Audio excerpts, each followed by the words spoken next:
श्री स्वामी समर्थ. आज आपण बनवलेला आहे कांदा टोमॅटोचा रस्सा. तर ह्याच्यामध्ये आपण अशा प्रकारे स्नॅक्समध्ये हे मोठ्या मिळतात ते घातलेले आहे.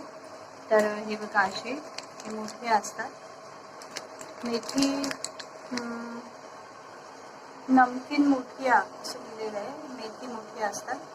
याचा आपण कशातही कोणत्याही भाजीत तुम्ही वापर करू शकता. रस्सा भाजीमध्ये, सुकी भाजी असेल, उंदियोमध्ये सुद्धा हे वापरले जातात. तर हे बघा अशा प्रकारे छान अशी कांदा टोमॅटोची आपण रस्सा भाजी बनवलेली आहे.